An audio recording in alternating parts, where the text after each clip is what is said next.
দ্বার খোল ওরে গৃহবাসী ফুলদার খোল লাগলো যে দোল স্থলে জলে বন তলে লাগলো যে দোল দ্বার খোল ওরে গৃহবাসী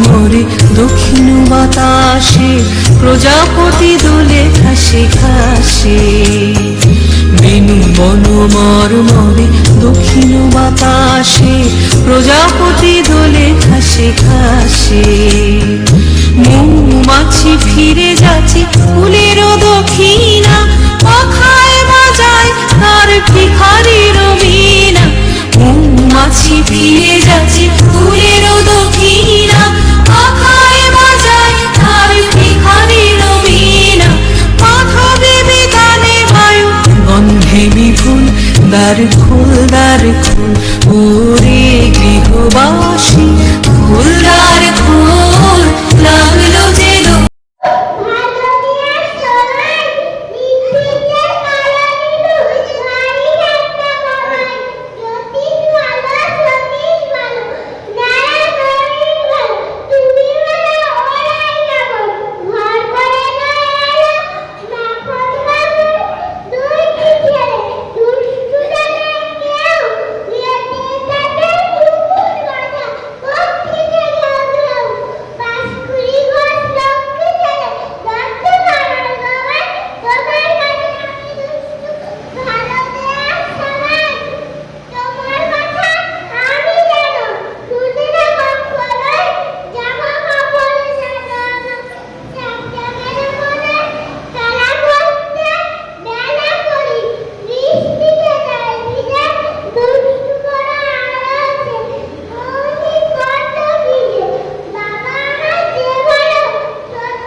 একটি খারাপ বলে আমি একটি কবিতা বলে শোনাচ্ছি। আমার নাম শুভেচ্ছা মান্না। পড়া রবীন্দ্রনাথ ঠাকুর মা গো আমায় ছুটি দিতে পার, সকাল থেকে পড়েছি যে মেলা, এখন আমি তোমার ঘরে বসে করবো পোড়া পোড়া খেলা। তুমি বলছো দুপুর এখন তবে না হয় কি সত্যি হলো তা? একদিন যদি দুপুর বেলা হলে বিকেল বেলা মনে করতে নাই আমি তবে ভাবতে পারি মনে, তুই যে ডুবে যাচ্ছি মাঠে যেতে রাত্রি ঘুরে চুক্তি ভরে নিয়ে থাকতো সব পুকুর ধারেতে। আধার আলো সবার বাজে তোরায় খালি হয়ে এলো টিকিট জল, হাতের থেকে সবার ফিরে মাঠের থেকে এলো চাষিকাল। মনে করো না ওগুলো সাজের তারা, মনে করো না শুনতে ভালো যেন রাতের বেলা দুপুর যদি হয় দুপুর বেলা ডাকো না কেন।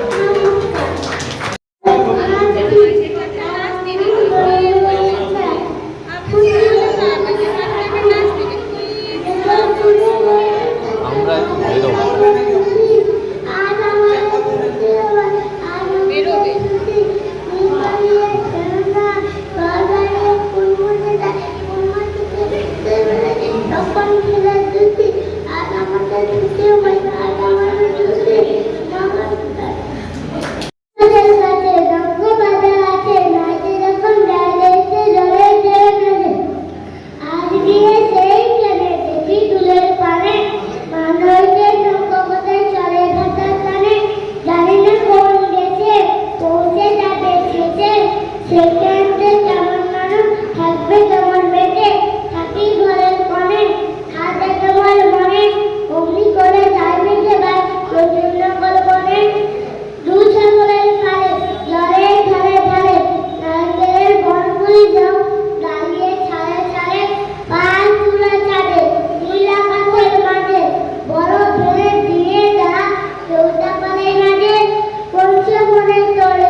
কি করি আজ ভেবে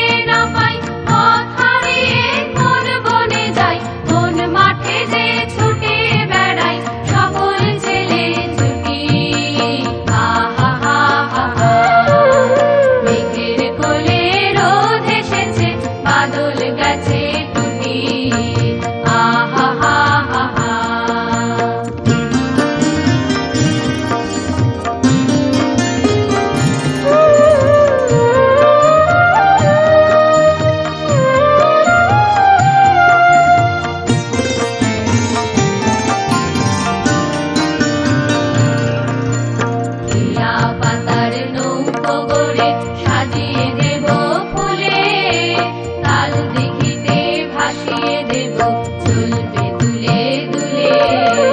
টিয়া পাতার নৌকো গড়ে সাজিয়ে দেব ফুলে, তাল দিঘিতে ভাসিয়ে দেব চলবে দুলে দুলে। রাখাল ছেলের সঙ্গে ধেনু ছড়াবো আজ বাজিয়ে বেনু, রাখাল ছেলের সঙ্গে ধেনু ছড়াবো আজ বাজিয়ে বেনু। মাখবো গায়ে ফুলের রেণু চাপার বনে লুটি, আহা হা হা হা। মেঘের কোলে রোদ এসেছে, বাদল গেছে টুটি, আহা হা হা হা। আজ আমাদের ছুটি ও ভাই, আজ আমাদের ছুটি, আহা হা হা হা। তাই বাবা মায়ের ভালোবাসার থেকে বেশি তিনি শাসনের বেড়াজালে বন্দী ছিলেন। সেখানে হয়তো গণ্ডির মধ্যে থাকতে হবে, সমস্ত নিয়ম বিধি মেনে চলতে হবে। তাই সেই রামু চাকর তাকে দেখাশোনা করত।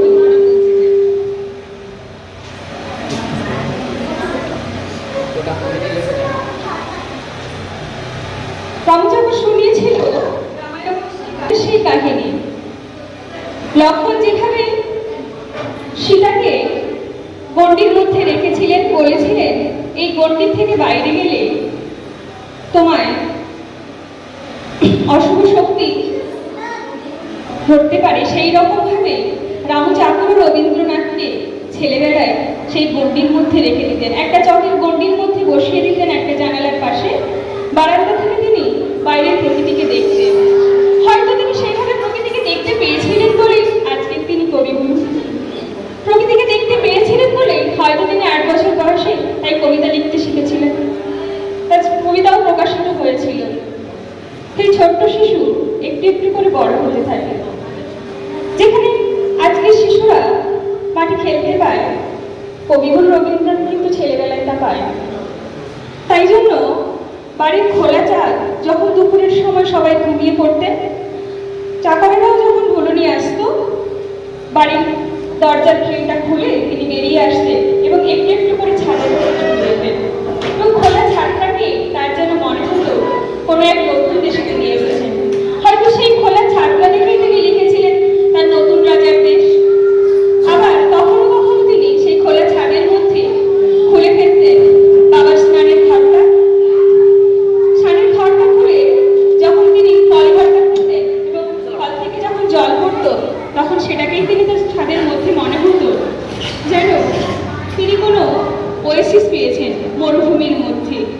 খোলা ছাদটা তার কাছে একটা যেন মরুভূমি, আর সেই কল ঘরটা একটা যেন ওয়েসিস, যেন সামান্য একটা জলের নিঃশ্বাস, একটা স্বস্তির নিঃশ্বাস। তার মধ্যেই তিনি সমস্ত আনন্দকে খুঁজে পেয়েছিলেন এবং একটু একটু করে বড় হতে থাকেন। একটু একটু করে তিনি লিখতে শুরু করেন এবং সেই একটু একটু লেখা থেকে আজ তিনি বিশ্বকবি। যেদিকে আমরা তাকাই প্রতিটি অধ্যায়ে যেন তিনি রয়েছেন। যদি আমরা ছড়া থেকে শুরু করি, কবিতা, গান, আবৃত্তি, উপন্যাস, নাটক, সমস্ত কিছুতেই তার পথ চলা ছিল এবং তার থেকেই তিনি বিশ্বকবি।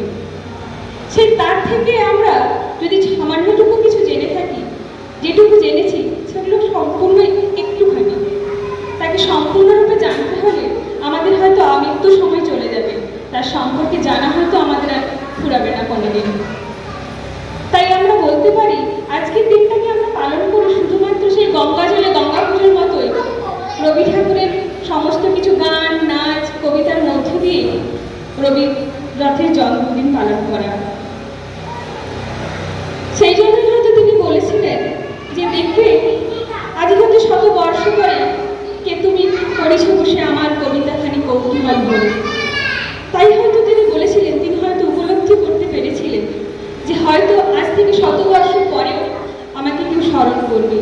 আমরা জীবনে চলার পথে প্রতিদিন বলতে থাকি শিশুদেরকে যে তোমার কর্মের দ্বারাই তুমি ভবিষ্যতে সবার মনের মধ্যে স্থান করে নিতে পারবে।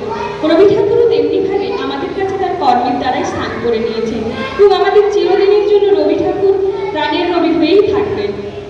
আর বিশেষ কিছু বলবেন। নমস্কার।